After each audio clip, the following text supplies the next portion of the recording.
नमस्कार दोस्तों, राधे राधे। कैसे हो आप सब? आशा करता हूँ आप बहुत अच्छे होंगे, खुश होंगे, स्वस्थ होंगे। तो जी सुबह का टाइम है और बज चुके हैं 9:15 से भी ज़्यादा ही हो गए हैं, 9:15 बज गए हैं।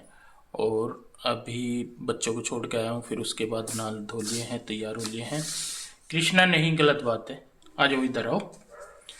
और कृष्णा भी देखो नहा लिया है जी। है सुबह सुबह जल्दी जल्दी, क्योंकि हमें जाना है मंदिर मत्था टेकने, और यहाँ पे दिया लगा दिया है और अब जाएंगे हम मंदिर। तो कृष्ण भी जाएगा क्या? जाएगा किचू? मैं इतना तैयार नहीं हो रहा हूँ। अच्छा, इतना तैयार इसीलिए हो रहा है क्या? नीचे से पहने हुए है पापा। अच्छा अच्छा जी, सारा कुछ पहना हुआ आज तो है। ठीक है, चलें फिर। मम्मा होगी तैयार? तो जिंदू भी होने लग रही है तैयार, और फिर चलते हैं। बाल बुआ रहे हैं ना, तेल लगवा ले बालों में। चलो और चलते हैं, हमें जाना है आज मंदिर। और मंदिर जाएंगे हम खड़ा पत्थर। तो खड़ा पत्थर एक यहाँ पे बहुत ही पुराना मंदिर है, प्राचीन मंदिर है। और यहाँ से तकरीबन ये 3 से 4 किलोमीटर, 4 किलोमीटर पड़ता है, 4-5 किलोमीटर होगा। तो वहीं पे जाएंगे उधर ही, और मत्था टेक के आएंगे। आज बड़े दिन हो गए उस मंदिर में गए हुए, मेरे ख्याल से सालों ही हो गए होगा उस मंदिर में गए हुए। तो कई साल हो गए, कई साल हो गए मंदिर में गए हुए ये वो उसमें। छोटी सी थी। हाँ, तो आज जब बच्चों को छोड़ने जा रहा था तो तब अचानक से मन करा, मगर चलो आज मंदिर चलते हैं फटाफट से तैयार होके। और उसके बाद सुनीता ने आना है, मगर उससे पहले पहले ही आ लेंगे। तो जी बस चलिए चलते हैं जी। हम लोग चल दिए हैं और आज हम जा रहे हैं एक और शिव मंदिर। शिवलोती आप सभी ने देखा है, काफ़ी अच्छा है और वहाँ की तो खैर बात ही अलग है। लेकिन जहाँ आज हम जा रहे हैं वो भी बहुत खूबसूरत मंदिर है, एकदम शांत सा, बिल्कुल गांव के पास में है, गांव के साथ में है मतलब। और इतनी शांति मतलब सच में, मैं तो सही में बता रही हूँ कि अगर इंसान को सही में शांति चाहिए ना, सुख चाहिए, सुकून चाहिए, तो सबसे अच्छा ऑप्शन है कि अपने भगवान की शरण में जाएं। किसी को भी आप मानते हैं, मैं ये नहीं कह रही हूँ, लेकिन आप किसी को भी मानते हैं वहाँ पे जाएं। और देखिए ये है मंदिर के बाहर का एरिया, प्रांगण बोल सकते हैं आप इसको। और जब हम यहाँ पे स्टार्टिंग में आए थे, मैं आफ्टर अपनी मतलब शादी के बाद मैं आई थी यहाँ पे। और मुझे लग रहा शायद एक बार पीहू के होने के बाद भी मैं यहाँ पे आई हूँ, मुझे ढंग से याद नहीं है। तब का मुझे याद है कि जब मैं पहले आई थी शादी के बाद, तो तब भी ये मंदिर ऐसा का ऐसा ही था। तब भी इतनी ही शांति थी यहाँ पे, तब भी इतना ही सुकून, इतनी ही साफ सफाई थी। और आज भी यहाँ पे बिल्कुल है। हालांकि इस बार जब हम यहाँ पे गए तो इस बार हमें कुछ और भी बातें पता चली, जैसे कि ये मंदिर मतलब कैसे बना, शिवलिंग कैसे निकला और क्या क्या चीज़ें हैं। उन चीज़ों के बारे में मैं डिटेल में नहीं जाऊँगी, क्योंकि देखिए मैं जो चीज़ मानती हूँ कई लोग उसे नहीं मानते, और बाद में उस चीज़ का मजाक उड़ाया जाए या उस पर कुछ अलग से बात कही जाए तो वो अच्छी नहीं लगेगी। इसलिए मैं उस बात की डिटेल में नहीं जाऊंगी कि यहाँ पे ये शिवलिंग कैसे आया, कैसे प्रकट हुआ। लेकिन कई चीज़ें थी जो यहाँ पे आके पता लगी हमें इस बार। और हमने खुद वो चीज़ देखी है कि ये जो आपको सामने खड़ा पत्थर बोलते हैं, क्योंकि ये जो यहाँ पे शिवलिंग है ये एक पत्थर के आकार में है जो कि खड़ा हुआ है। और अगर आप इसको देखते हैं बहुत गौर से तो आपको इसमें सच में शिवजी महाराज के दर्शन होते हैं। ये हमें नहीं पता था, जब वहाँ पे हमें बताया गया तो हमने देखा, उस चीज़ को महसूस किया, और सच में ऐसा लगा कि बस अपना जीवन धन्य हो गया बिल्कुल, कि वाकई में ही वहाँ पे है। और देखिए मंदिर कितना सुंदर है। उस साइड शिवजी महाराज का है, शिवलिंग है, महाराज जी हैं। और इस साइड शेरों वाली माता है, उनके सामने की साइड हनुमान जी हैं, और पीछे की साइड भैरव बाबा जी हैं। आप सभी जानते होंगे इस चीज़ के बारे में भी कि माता जी के साथ ये दोनों हमेशा रहते हैं। और ये देखिए ये है एरिया काफ़ी अच्छा, इधर शिवलिंग है और दूसरी साइड जो है वो माता जी हैं। और देखिए बिल्कुल साफ सुथरा है, पूजा कर रहे हैं सब सारे में, बिल्कुल इतनी साफ सफाई और सुकून इतना, मतलब आपको मैं बताऊं, जो तार ऊपर जा रही है ना, बिजली की तार जो मंदिर के ऊपर से जा रही थी, मतलब मैं आपको शांति की बात बता रही, तो उन तारों से जो करंट जा रहा था उस करंट की भी आवाज़ नीचे इतनी क्लियर सुनाई दे रही थी कि जैसे हमने कोई इलेक्ट्रिकल मोटर हम ऑन कर देते हैं ना, उसकी आवाज़ आती है वैसे। तो देखिए जी हम आ गए हैं अंदर से घूम के बाहर, और बाहर की साइड भी बहुत बड़ा एरिया पड़ता है। उधर की साइड हम नहीं गए, इधर इधर से ही हमने देखा है। तो जी बस देखिए दर्शन करेंगे। और बाहर भी कितनी अच्छी कलाकारी यहाँ पे की हुई है, कलाकृतियाँ बनाई हुई हैं भोलेनाथ की, और भी सारी चीज़ें।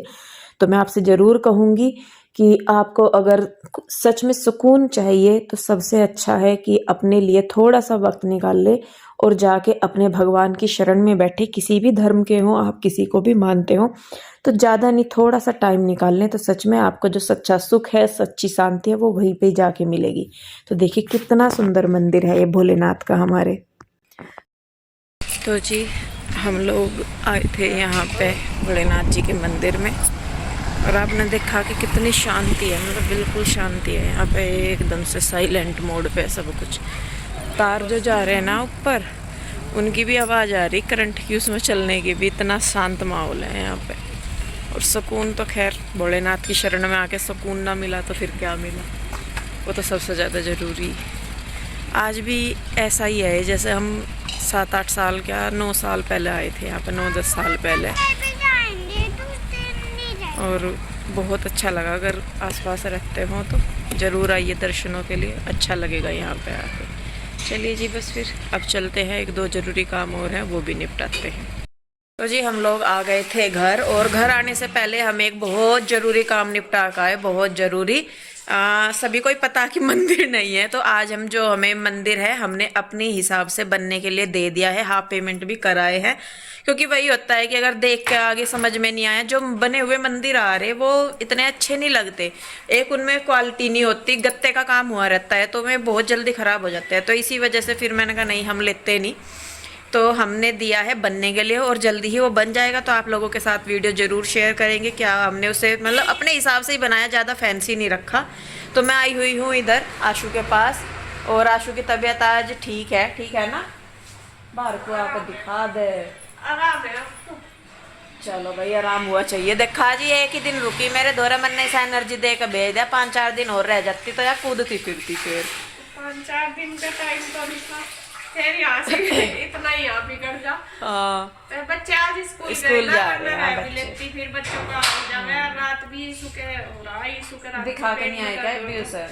आज शाम को दिखा कर आऊंगी। अब वो स्कूल गई, परसों भी नहीं गई थी, फिर आज शाम को मैं आज डॉक्टर बच्चों वाले स्पेशलिस्ट कोई दिखा लगे। बच्चों वाले का केट जेडी कही जाएगा। वैसे तो बस दे रही दवाई आकर उसके बार तो वो कई दिन हो लिए उसे दिखाते हैं, वो हो जाना दर्द में भी जख्म से हो जाना अंदर वाली चीज ना हो रही। तो जी मैं और आशु जा रहे हैं मार्केट और कुछ सामान लेकर आना, वहीं जाकर देखेंगे कि क्या क्या लेना। घर था तो हम कुछ और सोच कर चले, हम लेकर कुछ और आवे, तो इसलिए हम बताते नहीं कि हम क्या लेने जा रहे हैं। तो आंटी जी तो कर लेंगी, बस चल गए। तो जी चलिए वहीं मिलते हैं दुकान पे जाके आपको हम लोग। तो जी देखिए यहाँ पे हम आ गए हैं मार्केट में, और यहाँ पे देखिए कुछ लोग जर्सी देख रहे थे, कार्डिगन, तो हम भी देखने लगे। लेडीज का होता ही है कि जब भी कोई और कुछ देख रहा होता है तो अच्छी लगती है, तो हम भी देखने लगते हैं। तो लेने हम ऊन गए थे। आशु क्योंकि नीटिंग करती है, बुनाई करती है, वीडियोज बनाती है, तो उसके लिए ऊन लेने गए थे। उसके चैनल का नाम श्री नीटिंग है, आप जाके सर्च कर सकते हैं। अच्छे डिज़ाइन वो वहाँ पे डालती है, मतलब मुझे बुनाई नहीं आती, आंसू को आती है, तो वहाँ पे पैटर्न वो शेयर करती है श्री नीटिंग पे। तो देखिए यहाँ पे हम देख रहे हैं, लेकिन क्या होता है कि जब कोई और देख रहा होता है तो हमें अच्छी लगती है चीज़, लेकिन जब हम खुद देखते हैं तो हमें इतनी अच्छी नहीं लगती।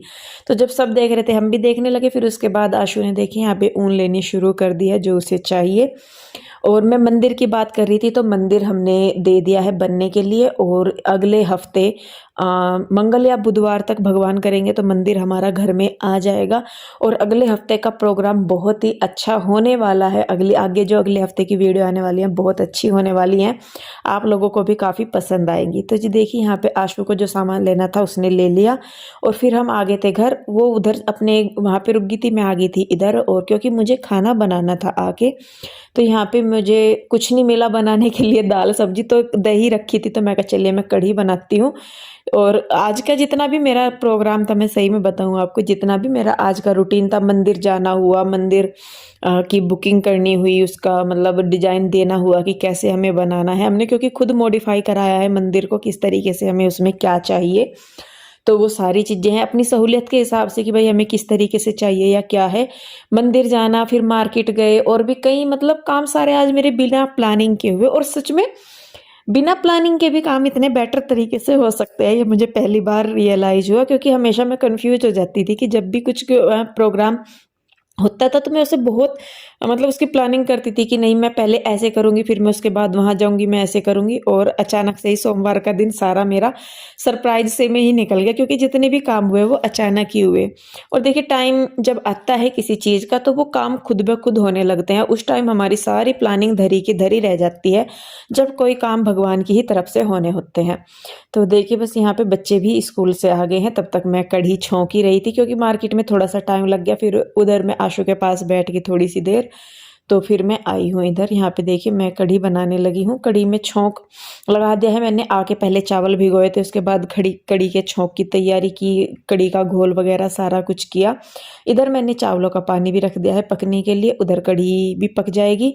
और जब तक कढ़ी में एक उबाल नहीं आता तब तक उसको चलाना पड़ता है। तो मैं फिर भी बीच बीच में कुछ और भी काम करती रहती हूँ, ऐसा नहीं है कि मैं पकड़ के ही खड़ी हो जाती हूँ। और आज जो है पीहू आपको मतलब वीडियो में आगे खाना खाते हुए भी नहीं दिखेगी, क्योंकि इसको पता नहीं क्या हुआ कि इसको दांतों में एक मसूड़े फूल के अचानक से, स्कूल में इसको पता नहीं क्या हुआ, तो इसको दर्द सा हो रहा था। तो फिर मैंने उसे दवाई दे के लिटा दिया था। मंडे था इसलिए डॉक्टर भी मतलब खुल नहीं रहे थे क्लिनिक किसी के भी। तो फिर उसको किसी ने बोला कि आप इसको मतलब पेन हो रहा है तो हाफ टैबलेट पैरासीटामोल दे दीजिए, तो उसको फिर मैंने लिटा दिया था। तो उसने बल्कि खाना वगैरह भी बाद में खाया। तो देखिए यहाँ पे पकोड़े मैंने एक्स्ट्रा बनाए थे, आपने देखा भी होगा कि कृष्णा और रूही कैसे आके लेके जा रहे थे। तो चावल देखिए हमारे बन गए हैं, चावलों को भी मैं निचोड़ दूंगी और उसके बाद जो है कढ़ी भी पक जाएगी। अब क्योंकि कढ़ी को पकना है तो मैं इसको थोड़ी सी देर के लिए पकने के लिए, थोड़ी सी देर नहीं मतलब पकाना है अच्छी तरीके से। कढ़ी तो जितना ज़्यादा पकेगी उतनी ही टेस्टी बनेगी, नहीं तो एक कच्चापन उसमें हमेशा नज़र आता ही रहता है कि भाई कुछ मतलब फील होता है।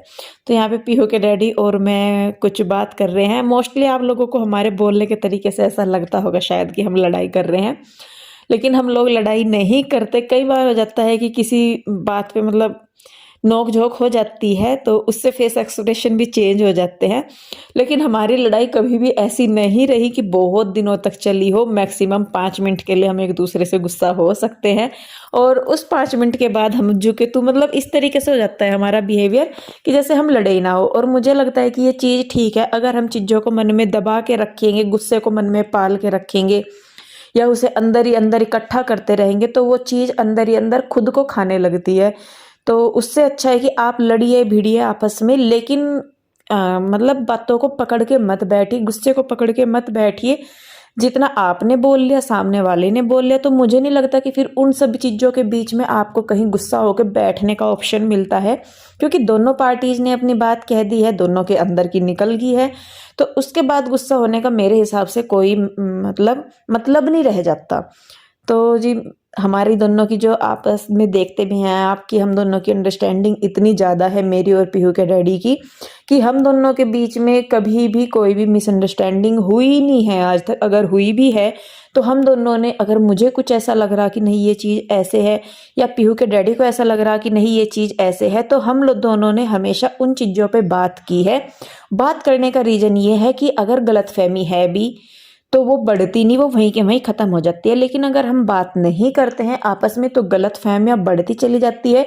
फिर हमारे जो काम है, हमारे जो एक्शंस हैं, जितने भी हम मतलब काम करते हैं तो वो हमारे अपोजिट जाने लगते हैं। मतलब हम करते नहीं वैसे, लेकिन अगर दूसरे की हमारे प्रति सोच उस तरह की बन गई है तो उसे हमारी सही चीज़ें भी गलत लगने लगती हैं।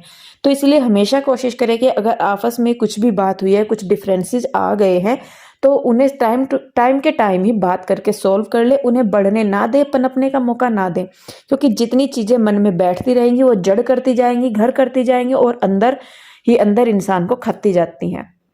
और ये खुश रहने का भी एक तरीका है कि बातों को साथ के साथ ही आप एक दूसरे से क्लियर कर लीजिए। किसी के भी साथ हो, सिर्फ हस्बैंड वाइफ नहीं, तो वो भी एक अच्छी ज़िंदगी जीने का मेरे हिसाब से तरीका है, क्योंकि हमारे मन में कोई बोझ नहीं रहता, कोई गिल्ट नहीं रहता।